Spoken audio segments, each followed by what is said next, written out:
Hey everybody, my name's Andrew. I am the guy behind ADHD Custom. Been doing this for almost a year now. I want to say it was June of last year when I did my very first custom. Have had a few people suggest that I start doing recordings of the process of how I do my customs.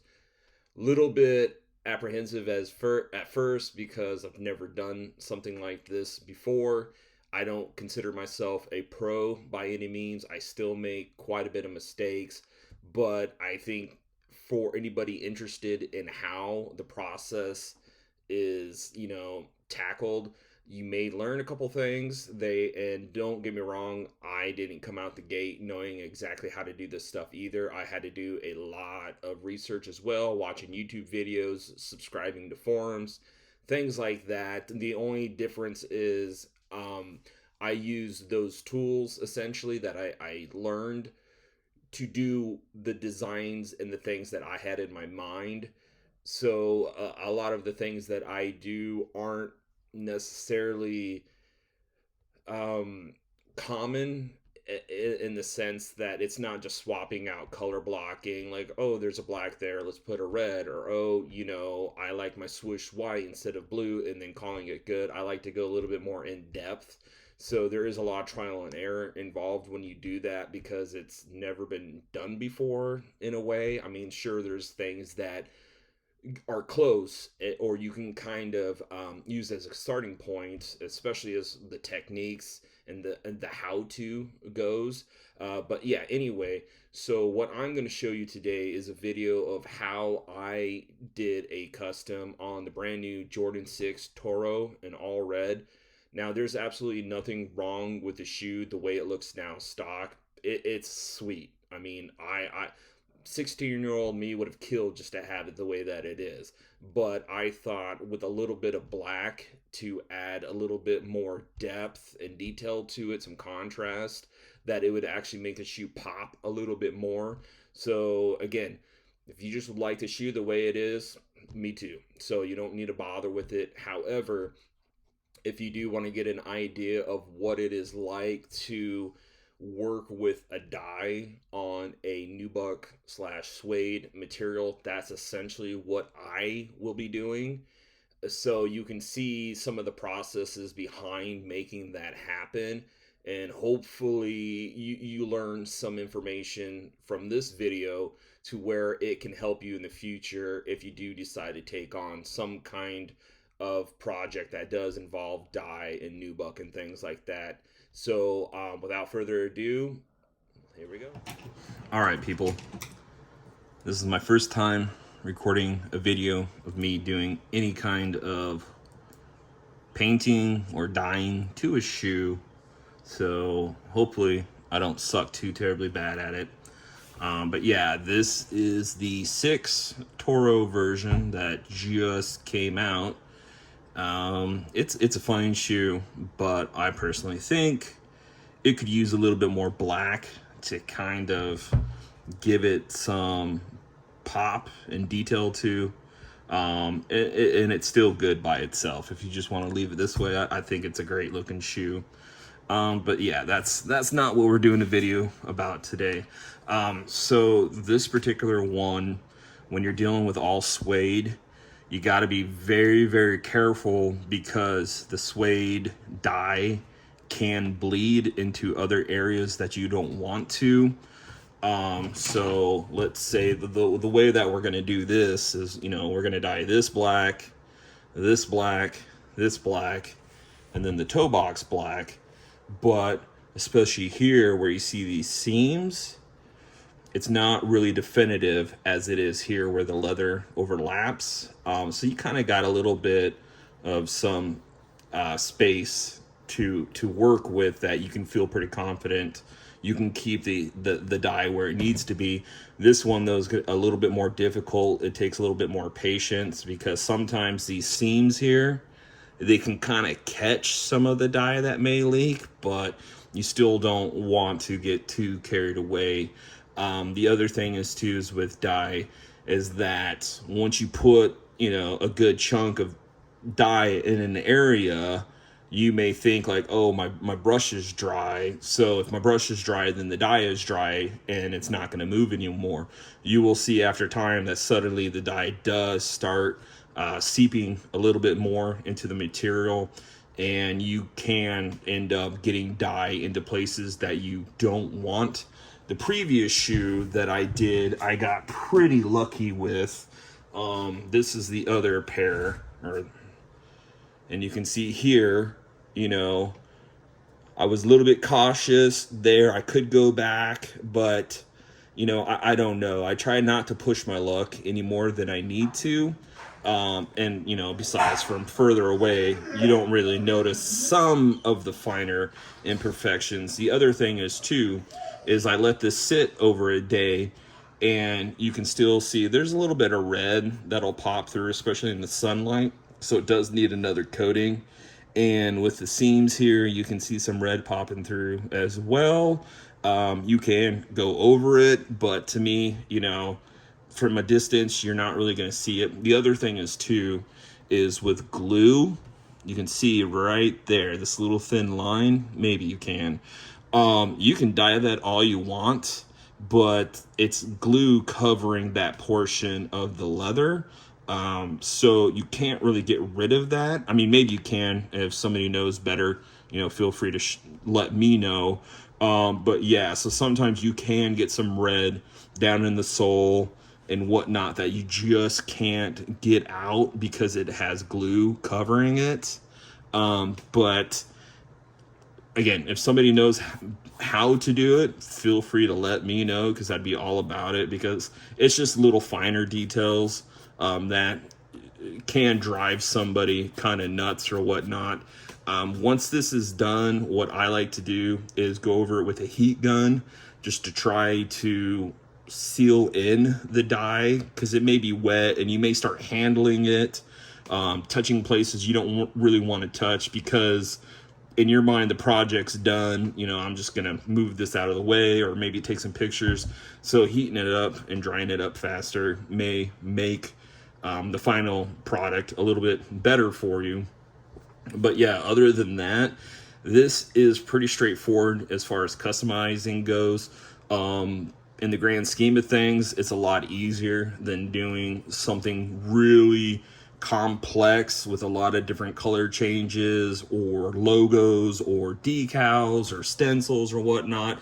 But the problem is again, going back to the dye, especially black dye, if you get it somewhere it's not meant to be, you can't get it out. So you got to be very careful with it, but it does make a huge difference. And, you know, it's not like with painting shoes. Sometimes, depending on what colors you're using, you have to go through 6 or 7 different coats, where this one, for the most part, especially if you're using a black dye, you can kind of get through with just one coat.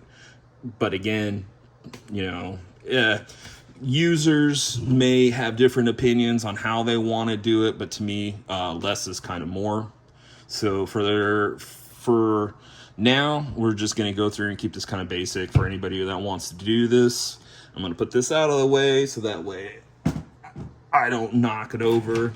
I learned the hard way that the best type of brushes, at least for me, to paint with or even do stuff with dye are angled brushes.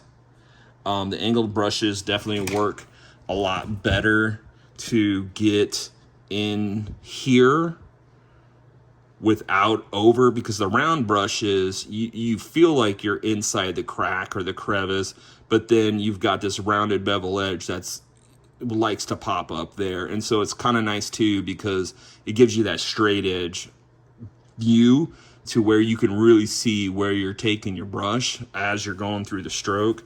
So you don't necessarily have to use that type of brush, but I have found it works better for me. And then right now for the larger areas, I'm going to use a size 7 angled. I know nothing about brush brands and who's the best. So don't feel like you need to get whatever Falling in Art is. I'm sure it's great. It's what I use. I don't really use any other brushes since finding this, but For this particular shoe, I'm going to start with a 7 to kind of cover the most surface area. And then I'm going to follow up the edges with a size 4.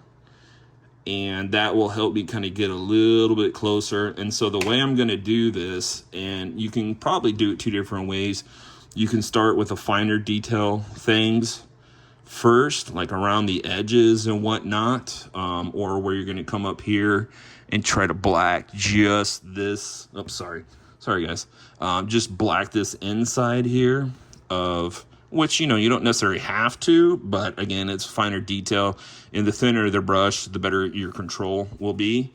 So again, I will try to, for me, what I'm going to do is I'm just going to start just kind of getting the black blobs going.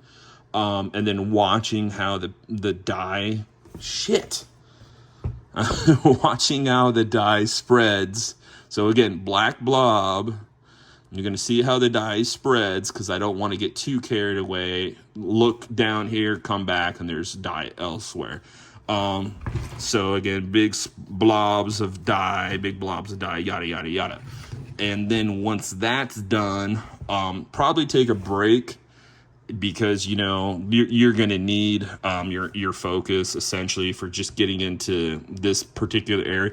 Now, to be honest with you, I found with the other pair, with a smaller brush, having this little lip where the two, you know, pieces of leather kind of overlap, to me, it felt like it worked as a fairly decent barrier because the dye didn't want to travel up and over. It kind of stopped at the bottom there. I mean, that's not something you want to get in a relaxed mode about and just say like, oh, I've got this lip, I don't have to pay as much attention. Nah, it's always better to do the best you can as far as you know, going slow and keeping a good eye on it. And, you know, depending on what kind of lights you use, your eyes might get tired. For me, sometimes I start going, you know, double vision and I need to take a step back because the last thing you want to do is just kind of get impatient and decide, all right, I'm just going to rush, you know, get this last piece done and then the shoe is done, because then that's when mistakes happen. And trust me, they happen more often than you would like, and they can be a pain in the ass to try to fix, or you just can't fix them at all. So what I'm going to do here is I'm just going to kind of give you a few little blobs of dye, and just so you can see what I mean as far as applying. And then as I get a little bit more comfortable with it, I'll start doing a time lapse of it because, you know, it can get kind of boring, and especially if I need to take a break or something like that, because you'll get the idea as I go along. So no need to just be repetitive with it. But yeah, so here goes, and I'm right-handed. So I'm going to kind of keep my stuff over here, and I'm really going to do my best to keep the dye. And for you guys, I am not a paid spokesperson, but Angelus is pretty much the brand I use on a lot of my acrylic paints and pretty much all of my dyes.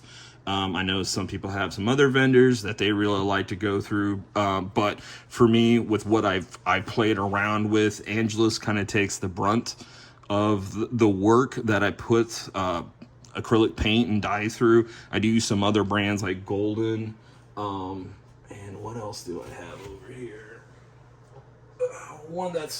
This is what I just did my last pair of shoes with. This is Creatix using iridescent, so it gives it kind of that nice shiny sheen. And this is meant to go directly into an airbrush gun without having to dilute it and do a couple other things with it. But that's not what we're going to be using today. And so you need to be very careful with this. I'm sure you could probably, you know, maybe I'll just do that. I don't know if it'll make a difference or not, but kind of keep your dye in a place to where it's not going to knock over, because sometimes you go to put your brush in, you pull it out too quick, this falls over, and you get dye literally everywhere. Hopefully you're quick enough to get your whatever you're painting or dyeing out of the way, but you still got a big mess, and trust me, it is a big mess. So here we go. Not going to get too crazy with how much we put on it. We're just going to go through.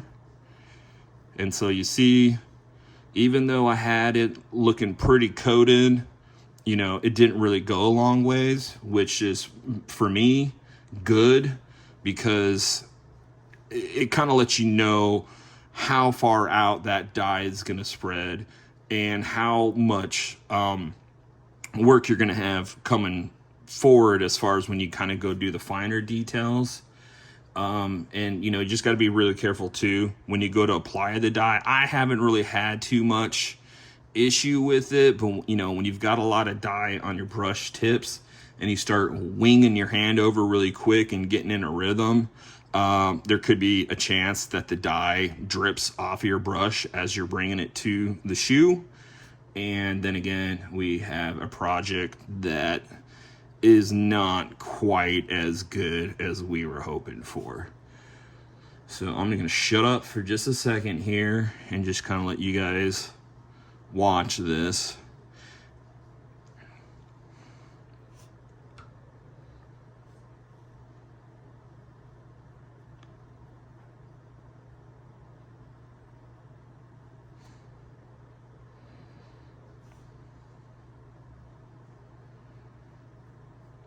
And one thing I will do once all the detailed edging is done is these holes that are here that you see right now, that right there, right there, right there, right there, right there. Once you get dye on them and you look at them from this angle, they look fine. But you got to remember, people are going to be looking from up downwards, and then they can start seeing the red that didn't get dye on. Maybe you can't see it so well here, but trust me, if you do this, you'll see the red. And it drove me nuts the second I took it outside to go take photos of it, because I'm like, oh, I wasn't looking at it at that angle when painting. So what I'll do once I'm done with that is I'll take like a really thin brush, almost like a detail brush, and just slowly pop them in each and every one of the holes to kind of make sure you get dye around the actual hole as well. It can look kind of cool though to keep the red in, just like a little bit of a, you know, a contrast there in the black. But to be, I thought it looked a lot better just blacking it all out. But yeah.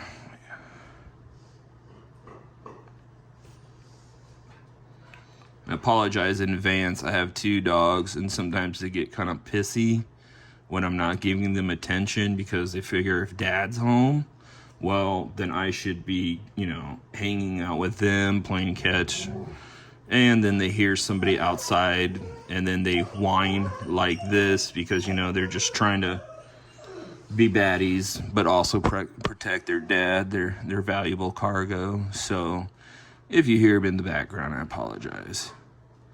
So I could get a little bit more aggressive and bring this out, but just for, you know, example's sake, this is where I'm going to start, and then I'm going to come up here, same thing. And always watch your brush as you're bringing it over to the shoe, because again, you know, I just worry that you'll just get enough of the dye that all of a sudden it just does a little raindrop and you're screwed.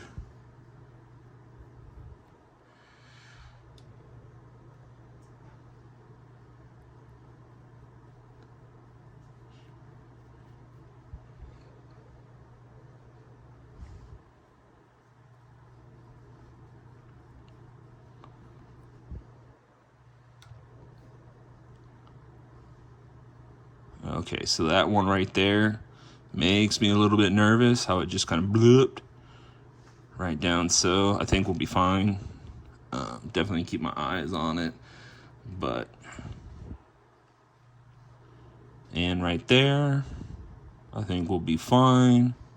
But if you're like me and you have shaky hands, this can be kind of problematic. But anybody can find a way, I'm sure, to find out what works for them. So don't feel like you have to do everything specifically that I do. in this video because there are many ways to get the same achievement for whatever goal you're going after. So don't let somebody tell you like, oh, sorry, you did that wrong. Unless you did do it wrong and you know you did it wrong and you're looking for advice on how to, you know, fix it in the future. Because with this, you have to be very humble and understand that there's a steep learning curve. And also, if you're not familiar with art and painting and paints and stuff, which I'm not, you're gonna mess up. And if you're practicing first on shoes the way I did, which I'm not gonna say you should or shouldn't, it's a very costly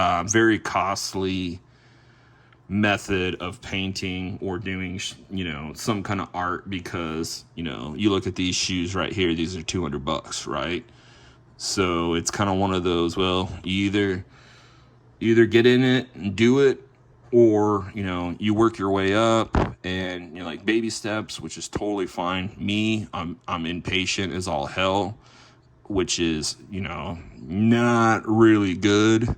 And so sometimes I'll just kind of jump into something without fully understanding the process or how the results can end up coming out because of a misstep or a misunderstanding of how whatever I'm working with, you know, the brush, the material on the shoe itself, can really change the dynamic as you're going along with it. And you're like, oh, well, the last thing I painted on, it behaved this way, but now I'm painting on a different kind of surface and trying to do the same thing, and it just does not work.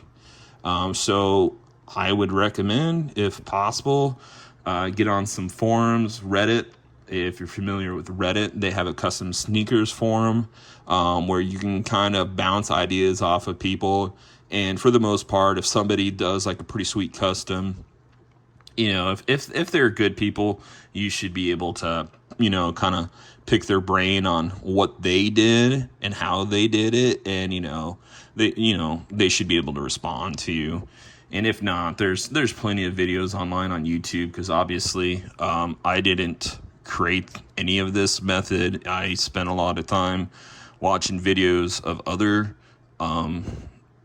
designers and artists and whatnot that, you know, they probably learned from other people as well. And it's just, you know, a building on top of a continuation of tips and tricks that somebody else through trial and error ended up making themselves. So don't get discouraged, because I have messed up my fair share of shoes, and I always kind of maintain the Bob Ross approach. Every little accident is a happy accident, and you just got to do the best you can to fix those accidents to, you know, at least have a cohesive project result.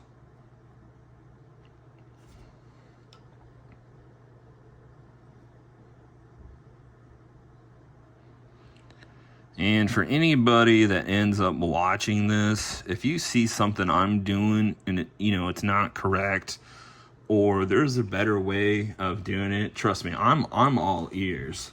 You know, like, I don't want to make my life any harder than it has to be. And, you know, getting that kind of information and being able to share it with somebody else down the road, you know, just so you can help them out and see what their creative process ends up becoming and what they end up coming out with. You know, it's pretty cool and kind of a good feeling to know that you played a part in something awesome. You know, because I'm sure, just like with anything, people might try to keep their little tips and tricks to themselves or whatnot. I don't really subscribe to that, because these are just shoes, you know, like at the end of the day. I mean, don't get me wrong, I'm obsessed with shoes, but, you know, it's not worth gatekeeping that kind of information.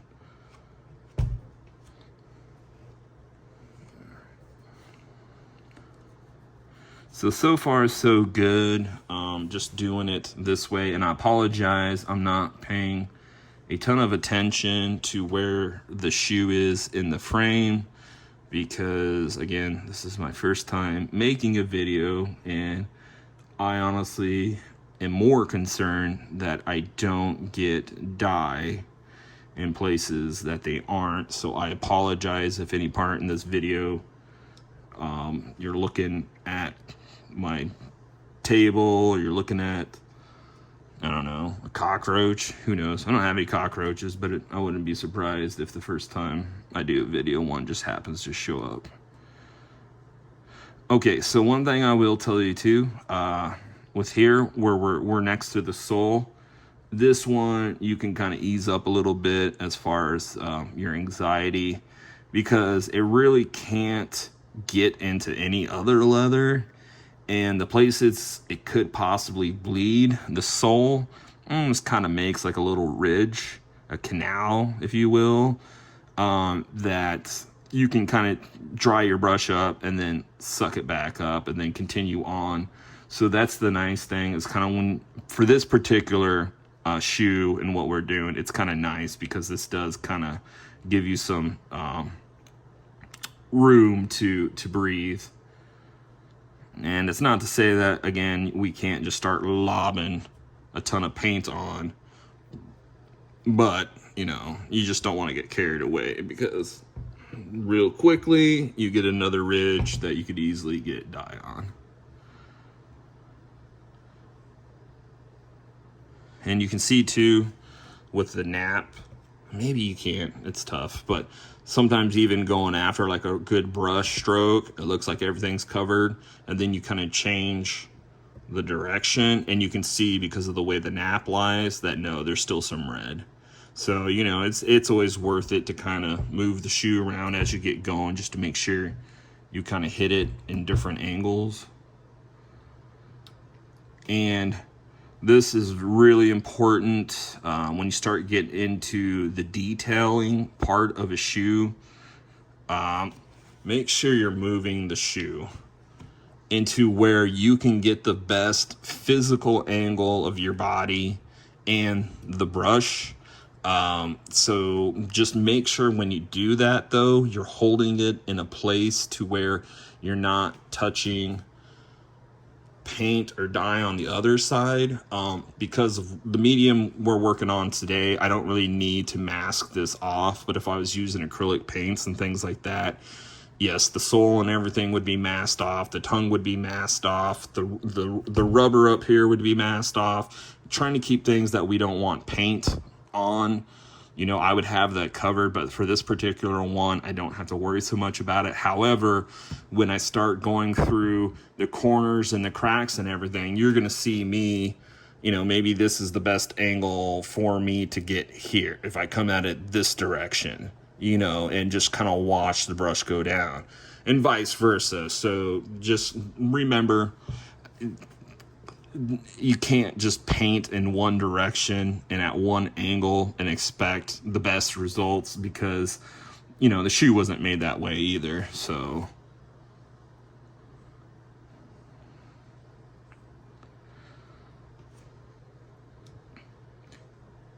and it can get kind of depending if you're doing something for the first time and you've never seen someone do it. A lot of what I do, I kind of take the teachings that I receive from watching videos and things like that, and just kind of apply them to, you know, a fresh new idea. But shit, I just lost my train of thought, and I'm sure it was going to be the most, you know, world-renowned quote or saying that would totally change your life as a human being for the better, and I totally just slipped there. So can't do anything about that.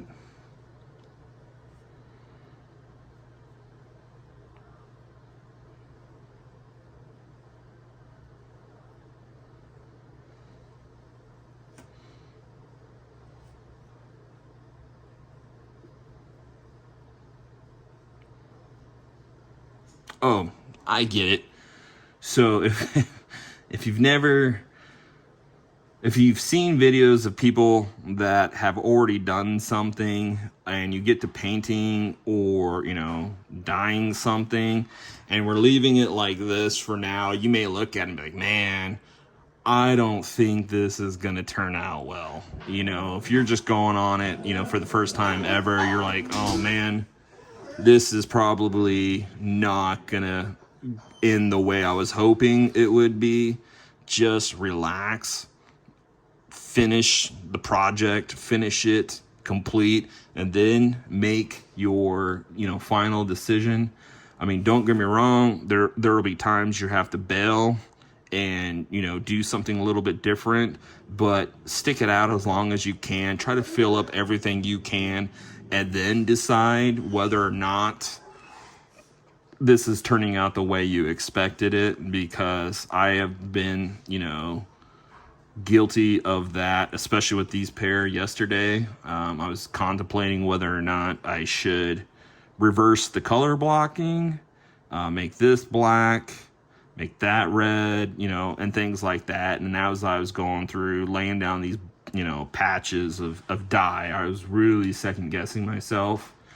And then as I finally got everything inked in, I was extremely happy that I made the decision that I did. And that's not to say that I won't eventually, maybe get another pair of Toros and do exactly that. Make a pair that has the reverse color blocking. So at this point, since you're really getting an idea of what I'm trying to achieve right now, I'm going to step back and start a time-lapse recording of this, and I'll pick up again when I start going back into the fine detail brushwork, just so you can see how that process, how the dye and the strokes and things like that, how that translates to this particular idea that I have and what I'm trying to achieve. So, all right, we'll be back.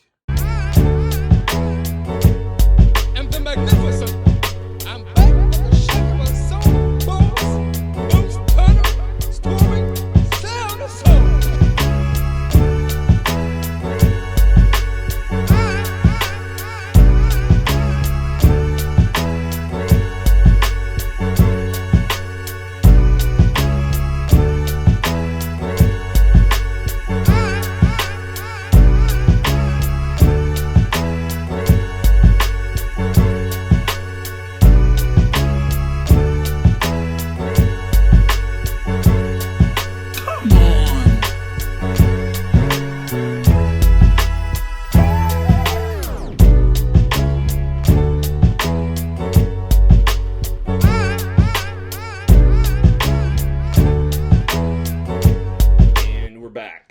Shoes are done. Here you go. Luckily, I was fortunate enough not to have color bleed into areas I didn't want it to bleed into. However, I did have an issue with the dye not bleeding where I wanted it to bleed to. So you see right there, where the sole meets the upper, that's glue. And the glue is kind of creating a barrier, preventing all of the dye from getting in there. I asked online for some tips or tricks on how to get past that. I was given some suggestions, so I'm going to give them a shot here pretty quickly. But all in all, it does not take away from the final outcome of the pair. Everything turned out really, really well, but it is a fine detail that we want to make sure that we do shore up. But I'm not perfect, and I'm okay with the criticism or suggestions, because that just makes me better at customization and makes me a better human being as well, because if anybody tells you they're perfect, they're full of it. So I do want to say thank you very much to the community that have supported me along this journey, this path. You guys have been very positive, very welcoming towards my ideas and my projects, and for that I'm grateful, because you don't have to, nobody's forcing you to give me a like or a retweet. but you do, so thank you very much for that. I also do want to thank Kill. He was one of the main forces behind pushing me out to create some recording content with video to kind of show you the behind the scenes process of customization. So thank you very much. Also, he is the one that gave me those beats that I played during the whole process of customizing this pair. And thank you, because that's really well done.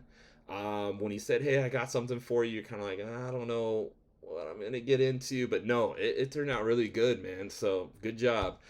So if you would do us a favor, follow me, ADHD Custom on Twitter and Instagram, and KIL889 on Twitter. We appreciate it, and you guys have a good one. Thank you.